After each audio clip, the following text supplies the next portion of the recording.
New lights for the Jeep Gladiator. I have finally decided what I'm going to do.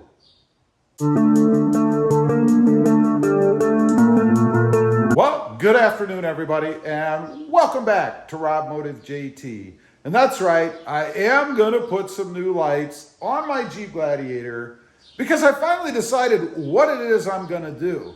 You know, I made a video a while back. I was talking about some lights on the front of the truck, but now I've placed an order. So, real quick, before I go on, if you haven't, make sure you smash that subscribe button and click that notification bell so that you don't miss out on any upcoming videos. So, what I'm doing is I am going to put some lights here on the front of the truck, on the bumper, right here in these two spots. You know, I kind of made the final decision when I took this skid cover plate off because it was bubbling and I had to repaint it. And it showed me what kind of access I have. And I can actually reach underneath and contact both of these bolts. So what that means is it's pretty easy to pop these bolts out and go ahead and mount some sort of a light there. And I'll show you guys here towards the end what lights I'm going to go with. But they're going to be a square kind of pod light. And I believe I'm going to go with the orange or the amber color on the lens. You can select either clear or amber, probably other colors if you wanted to. Maybe I could put like blue on there or green to match the theme. Now that would be pretty cool, but I'm not going to do that. They're probably going to be amber. And the conundrum for me has been how to connect up the wiring. You know, there's two choices as I see it that I have. I could run the wire from the front to the battery and then inside the cab to a switch. Or I could go with the wireless controller like I have inside my Toyota Tacoma. Now, I really like that wireless controller, and I had convinced myself that's the way I was going to go. And if you're not familiar with that, it's just literally what it says. It's a wireless controller. You have a module that goes under the hood, and then you have a remote with 5 or 6 different switches on it to control 5 or 6 different electric devices. So that's the way I had convinced myself I was going to go. But the problem is, in looking under the hood, there's no good way to mount that box that has to go under here. Typically, it would go kind of on the side, either over here somewhere or over here on this side. But as you can see, there is not a lot of space to mount anything under here. Not really anywhere in the front, nor on the sides, as I just mentioned. Now, a possible option would be to drill a couple holes in the cover for the fuse box here and then mount it right in this area. But the problem with that is I don't believe there's enough clearance between the hood. There might be. I mean, this drops down pretty far, but not enough clearance between the hood and the top of this box. So that's not really a good option, I don't think.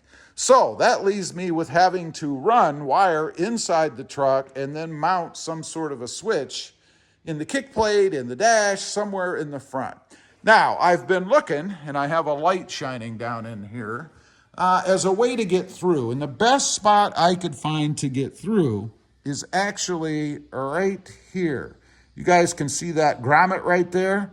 That grommet pops out, and I could run a wire through there. That would give me access to the inside of the cab. And what I'd probably do is cut or drill a hole in the top of that grommet there and then just run the wire through and maybe caulk it or something or put something around it to seal it after I do that. So that gives me a good access point to get inside the truck. But as I mentioned, once you're inside the truck, then you have to decide where you're actually going to mount the switch. Now, there aren't a lot of options in here either. I suppose this could be a blank here, but the switch really wouldn't fit there. It's one of those round switches from what I've seen, kind of a toggle kind of thing. So it probably wouldn't fit well there. Now, what I'll call the kick plate, or this area right here, does actually pull off. I could pull that down, probably completely remove it from the truck. Matter of fact, I know I can because I put some switches for garage door openers and stuff in my wife's Jeep Wrangler, which is the same setup. So I could pop this off. It's on the same side that I would run the switch through, or the wiring through, and then mount the switch via a hole or something somewhere down here, probably in this area, maybe even up here. Depends on how much room. I don't recall. There is actually behind the cover there. The other possibility is to try to do something here. There are panels, I believe, that you can get to put in this space, because this is actually where the switches are, the auxiliary switches, that little bank of switches that you can get from the factory for the Jeep Gladiator, depending on what package you get. So it's possible I could mount one of those there, but I think that's a lot bigger expense and a lot more involved, because I believe you actually have to replace this whole part. Not something I probably will tackle. Now, I thought about under here somewhere, but there's really no room. They've taken up all the space with all these auxiliary jacks and things. So, not really a good spot either. Now, there's a couple other areas. I could run up the A-pillar here and then mount a switch up here somewhere, because this will come off by just drilling a hole through and putting the switch up there. I don't know if I want it to be that visible. Sure would be handy, though, to be up there. That's for sure. The other possible option is down here on the side. You know, we do have a removable plate here, but I think that's pretty close to the bolt that's obviously behind it. So maybe not, but it still could go somewhere right along the side here. Or if I wanted to get really creative, I could run a wire up and mount it somewhere inside the center console area. That would keep it well hidden and probably would be a pretty fun install as well. So I think from looking around at the possibilities of where I could actually mount the switch inside, there are a lot of places that I could. So the decision I've made, I've completely changed, is to ditch the wireless control option and just go with your old standard toggle type switch, and it comes with the kit, which again, I'll show you at the end of the video what it is I'm gonna buy, but or have bought. It's on order.